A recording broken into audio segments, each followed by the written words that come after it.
Hi everyone. I'm Anna. Welcome back to Simple English Daily. Right now, let's do a small thing together. Take a deep breath in, hold it, and exhale gently. How is your mind feeling at this moment? If I stepped out onto the street and asked anyone this question, what do you think they'd say? Would they say, "I'm fine"? Probably not. They would utter the mantra of the modern world, "I'm busy.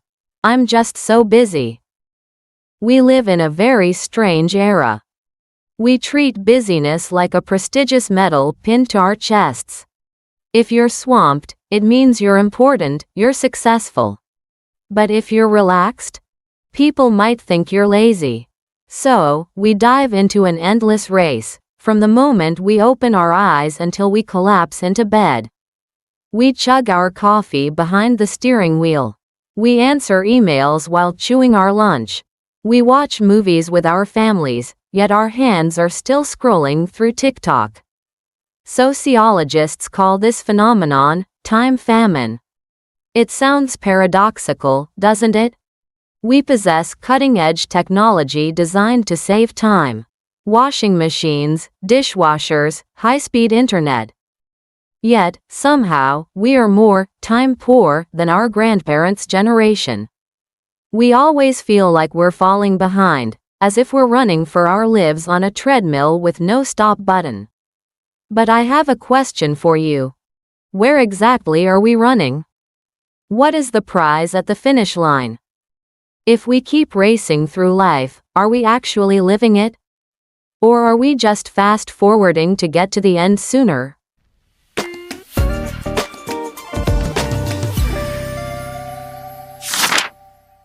Today, Anna wants to invite you to press the pause button. We're going to explore a different way of life.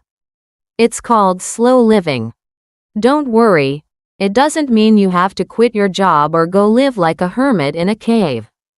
Slow living is simply about finding an oasis of peace right in the middle of a chaotic storm. First, I want to clear up a small misunderstanding. When they hear the words, slow living, many people immediately think of a snail. They fear that living slow means being lazy, inefficient, or even boring. But that's not the truth.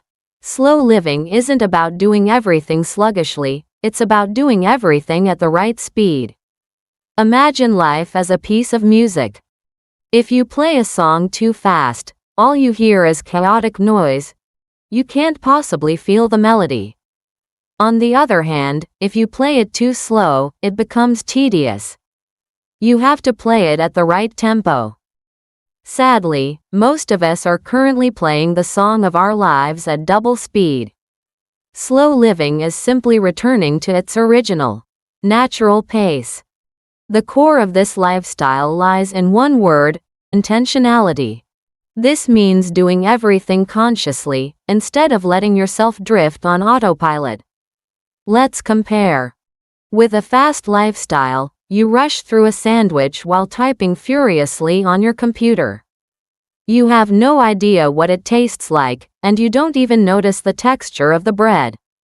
You're simply fueling a machine that runs on food. But with slow living, you close your laptop. You sit still.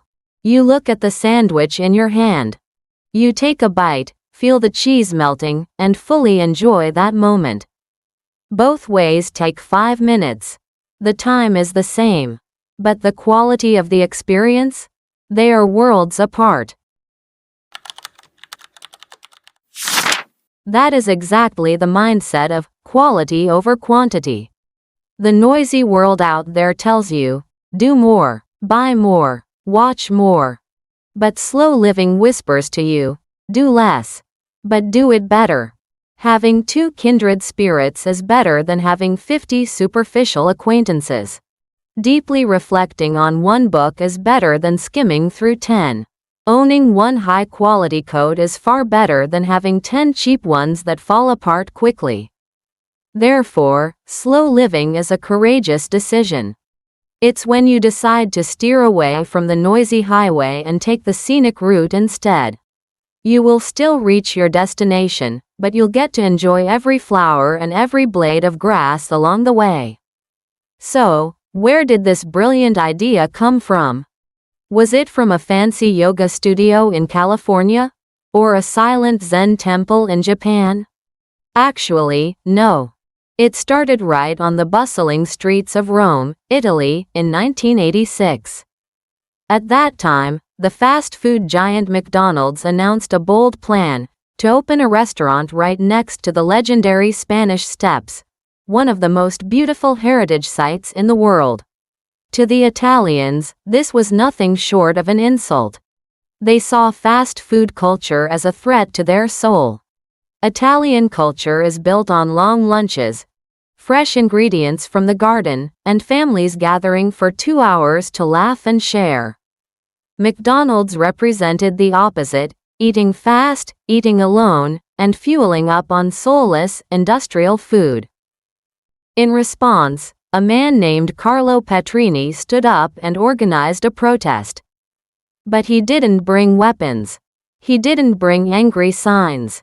He brought bowls of pasta. Carlo and his friends stood outside the McDonald's, holding plates of steaming, fragrant penne pasta to offer to passers-by. They chanted a simple slogan: "We don't want fast food. We want slow food." That historic moment gave birth to the slow food movement. Their manifesto was humble: eat local food instead of imports. Cook with your heart instead of a machine assembly line. Respect the farmer who grew the tomato. And most importantly, truly taste the flavor of life. Over the past 30 years, starting from that bowl of pasta, this idea has spread like a gentle yet powerful wave, reaching every corner of our lives. From slow food, it transformed into slow fashion.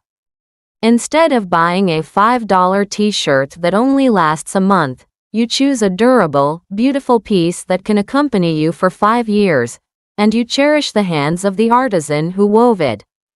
Then, the wave reached slow travel. Instead of racing to check in at 5 countries in 10 days just for a few selfies, you choose to stay in a small village for an entire week. You learn the name of the local baker at the corner. You sit and watch the sunset slowly fade. You truly breathe with the land. Whether it's eating, dressing, or traveling, the core philosophy remains unchanged. A deep connection is always more valuable than a shallow, hurried glance. Now, let's try applying this gentle philosophy to your own mental health. We are living with a modern disease called FOMO, fear of missing out. Imagine this: it's a Friday night. Your body is exhausted and just wants to rest. But your hand instinctively opens Instagram. You are hit with images of your friends partying and raising their glasses. Someone else is checking in at a luxury spot in Paris. Suddenly, a nagging, uncomfortable feeling rises in your stomach. You tell yourself, "Everyone is happy except me. My life is so dull. I'm a loser." That is FOMO. Social media makes it worse because we only see people's highlight reels. We don't see them crying, arguing, or feeling burnt out. But don't worry, slow living teaches us a wonderful antidote. Its name is JOMO, joy of missing out. Let's rewind that Friday night with a JOMO mindset. Outside, the rain is tapping on the window. You're curled up in your coziest pajamas, holding a hot cup of tea, with a good book or a sleeping cat by your side. You glance at your phone, see the photos of that noisy party, and smile, thinking, "That looks so hectic. I'm so lucky to be right here, in this peace." You put your phone away and take a sip of tea. That feeling of relief is JOMO. However, to truly enjoy JOMO, you need to master a superpower: the power of saying no. In our busy culture, we are often too generous with our yes. Can you join the meeting? Yes. Are you coming to the party? Yes? Can you help me move? Yes? We carve ourselves into tiny pieces for everyone else until there is nothing left for ourselves. Slow living means having the courage to set boundaries. Remember, no is a complete sentence. When you say no to the things that don't matter, you are saying yes to your own peace of mind. And you know what? We often get stuck thinking we have to wait until vacation to relax. But slow living whispers that peace can be found on a random Tuesday morning. The secret lies in turning unconscious routines into inspiring rituals. What's the difference? A routine is something you do like a robot. For example, brushing your teeth while scrolling through your phone. A ritual, however, is something you do with full attention and enjoyment. Take your morning coffee, for instance. The fast way is to pour boiling water into a packet of instant coffee and gulp it down while rushing to put on your shoes. You are just refueling with caffeine, you aren't enjoying it. The slow living way looks like this. You wake up and go to the kitchen. You put the kettle on and listen to the happy sound of the water starting to boil. You open the bag of coffee beans and inhale the rich scent of earth and chocolate. You pour the water slowly, watching the delicate wisps of steam rise in the morning sun. You wrap both hands around the warm mug, feeling the heat spread through your skin. In that moment, you aren't doing anything else. You are just drinking and feeling. This only takes an extra 5 minutes, but it changes your entire nervous system. You start your day with stillness instead of chaos. Washing dishes, showering, or watering plants. All of these can become magic if you put your heart into them. Finally, as night falls, I want to introduce the concept of the digital sunset. Just as the sun must set for nature to rest, so should your devices. Choose a curfew, for example, 9 p.m. At this time, consider the sun to have gone down in the virtual world. Turn off the Wi-Fi and put your phone in a drawer. Spend the last hour of your day on gentle things. Read a physical book, write in a journal, or have a quiet conversation with a loved one. This action sends a signal to your brain. The race is over for today. Now, you are allowed to rest. When the sun rises again, we head back into the grind of work. In the modern office, there is a god we blindly worship, multitasking. We often think proudly, I'm so efficient. I can draft an email, talk on the phone, and chew my salad all at the same time. We have the illusion that we are talented circus performers juggling 3 balls in the air. But my friends, neuroscience tells a completely different story. This is the great lie of multitasking. The human brain is not designed to process 2 cognitive tasks at once. It is biologically impossible. When you think you are multitasking, you are actually just task switching. Your brain has to jump from the email to the phone and back again at a dizzying speed. Switch, switch, and switch again. Every time you switch tasks, you pay a steep price called a switching cost. You lose energy, you lose focus, and, believe it or not, your IQ actually drops. People who try to do everything at once are actually the ones who make the most mistakes. Multitasking is nothing but an illusion of productivity. It's a flashy facade for chaotic busyness. So, what does slow living look like at work? It is the art of single tasking. It means giving dignity back to every single moment. If you are writing a report, close all other tabs. Leave your phone in another room. Just write. If you are in a meeting, close your laptop. Just listen and understand. If you are eating, just eat. Don't let your mind drift off to YouTube. When you do this, you will reach a state called deep work.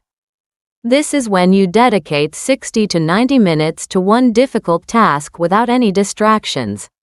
In that peak state, you can create as much value as 8 hours of shallow work combined. As it turns out, slowing down is actually the most efficient way to work. You finish faster with less stress. So, stop trying to turn yourself into an octopus with 8 arms. You are a human being. Do one thing. Do it well. Then, gently move on to the next. Besides the pressure to be fast, the modern world also obsesses over one word: perfection. We crave the latest iPhone without a single scratch. We dream of smooth, wrinkle-free skin. We want a spotless, flawless home. This constant chase for perfection is what leaves us out of breath and stressed. To heal your soul from this pressure, I want to invite you to Japan to learn about a beautiful philosophy, Wabi-Sabi. Wabi-Sabi is hard to translate perfectly, but you can understand it simply as finding beauty in things that are imperfect, unfinished, and weathered by time. Imagine an old wooden table on a porch.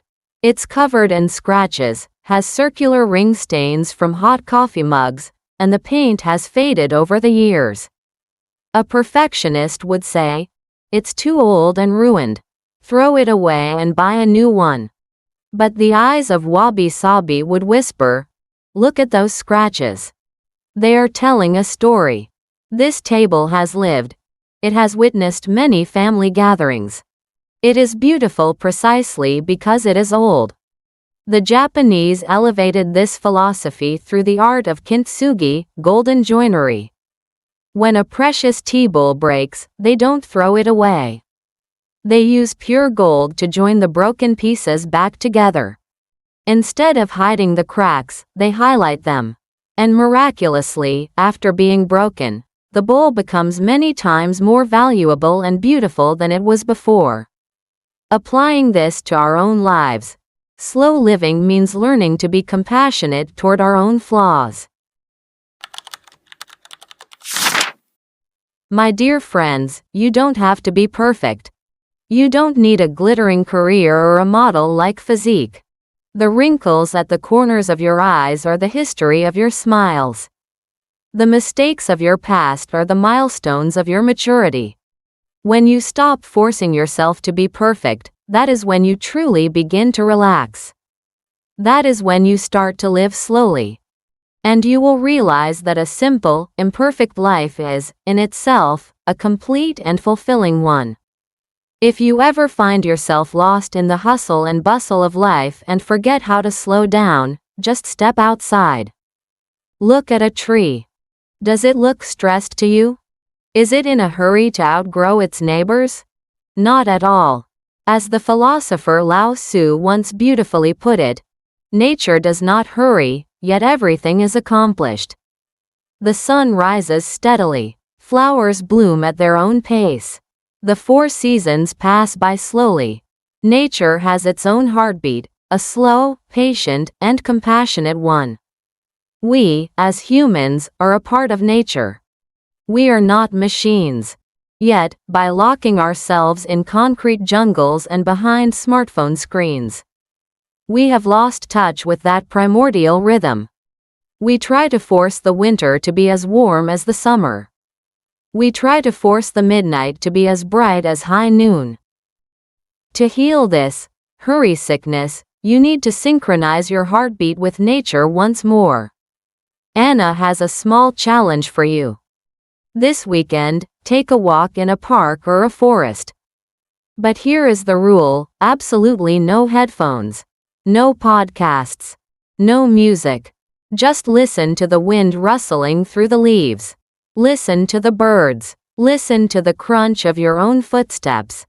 Try to smell the earth after the rain and touch the rough bark of a tree. The Japanese call this Shinrin Yoku, forest bathing. This therapy helps lower blood pressure and calms the mind. When you stand beside a 100-year-old tree, suddenly, your busy worries seem very small. Our journey is now reaching its final steps. Together, we have unmasked the culture of busyness. We've visited Italy with the slow food movement, learned to enjoy JOMO over a cup of coffee, and found beauty in the cracks of Wabi-Sabi. To close, I want to share a different perspective on the story of the tortoise and the hare. We all know this story by heart. The hare was fast but overconfident, so he fell asleep. The tortoise was slow but persistent, so he won. The old lesson is usually, slow and steady wins the race. But I believe slow living carries an even deeper meaning. The hare was solely focused on the finish line. He missed the sound of the wind, the scent of the flowers, and the beautiful scenery along the way. But the tortoise? Oh, maybe the tortoise didn't care about the race at all. He was simply enjoying his walk. My dear friends, life is not a race. No medal is awarded to the person who reaches the end the fastest, because the finish line of life is, after all, our departure. Life is more like a piece of music or a dance. When you dance, the goal isn't to finish as quickly as possible. The goal is to enjoy every swirling step.